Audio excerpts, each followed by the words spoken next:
What is going on, everybody? This is Dylan with Dylan Talks Tone. This is your weekly gear news update coming at you from the van this week. Do me a favor, hit the subscribe button and the like button.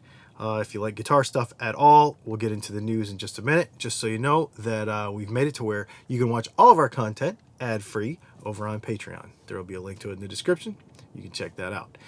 Let's get into some news. Harmony Guitars, back in 1939, bought Stella guitars. If you don't know who Stella guitars are, they were like a very budget, student-oriented guitar line.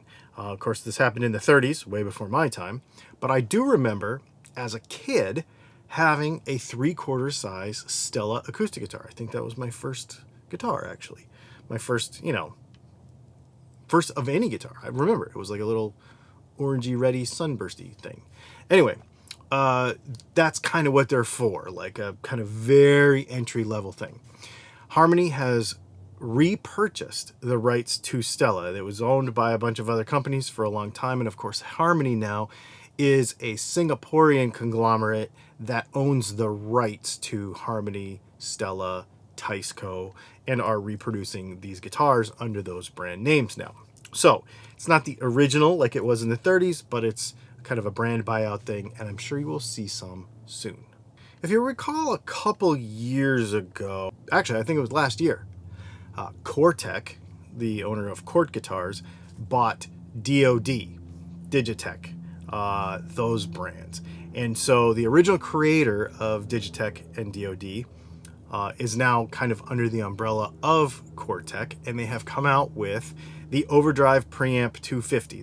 This pedal, pretty legendary way back in the day. I think Josh from JHS has a whole bunch of videos about this. This is a pretty cool pedal. It's a preamp, does what it says on the box, but it's back, and it costs somewhere around 110 bucks, I think, which is relatively inexpensive for something like that.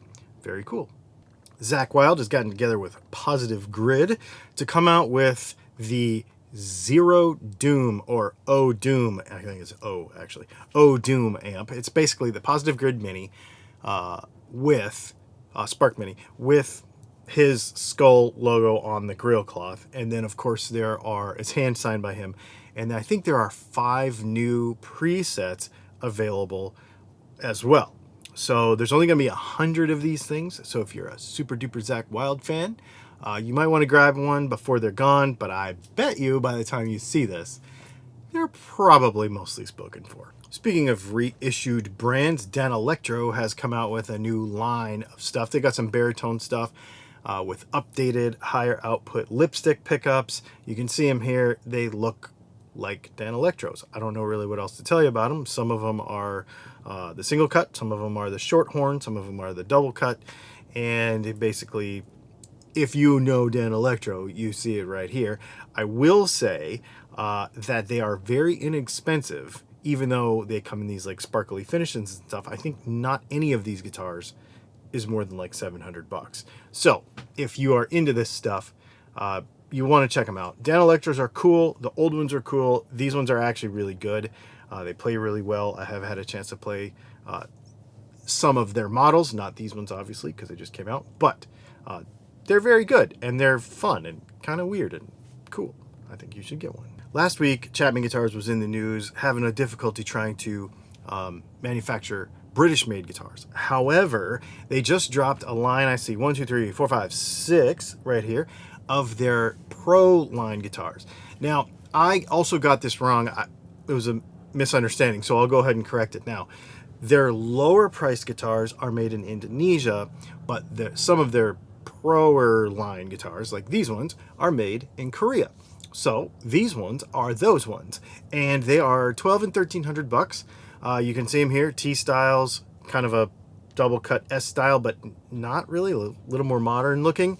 Great finishes, and they seem pretty cool. I have played these before, and I think they're really cool. They make their own, formulate their own humbuckers, their own colors, and as you are aware, they do a lot of like user voted features and stuff.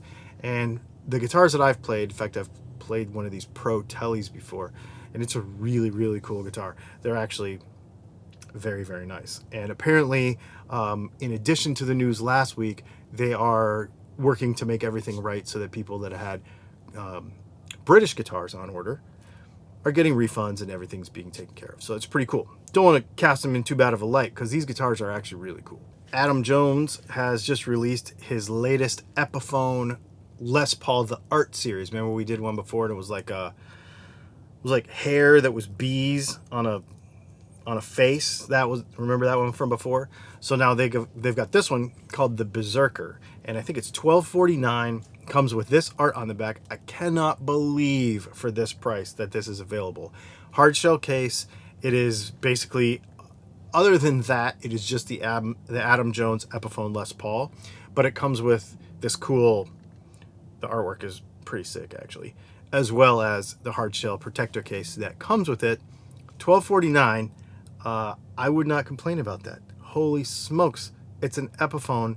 Yes, it's $12.49, but that is a lot of guitar for $12.49. Very cool. And pretty limited. Man, it has been a really fun week around here. We did that live stream on Monday, 4 hours and 18 minutes to build a Phasor pedal from start to finish. The demo of that pedal is coming soon. I broke one resistor putting it together, so I got to fix that. But that pedal will be finished up all the way, you know, ready to go with stickers on it and stuff here pretty quick, and we're going to do a demo on that thing. There is a link to all of StewMac stuff. I think to the end of this week that pedal is on sale for 99 bucks, which is pretty cool. I'll leave a link to that in the description. I'll leave a link to as many of these things as we can find today in the description so that you can go and buy them. If you use those links, it helps out the channel a little bit. I do appreciate it. Even if you don't buy anything, just use them to shop around. It still helps because it tells all these people that you are interested in this guitar stuff, and that helps us out. So thank you so much for doing that, as well as checking out our other content. We got a live stream coming up on Thursday. Leslie and I are going to be doing the normal Q&A thing. And then Monday, I've got a pretty cool video coming out too. It's my last video with my Silver Sky. So stay tuned for that. Thanks for hanging out, and we'll see you soon.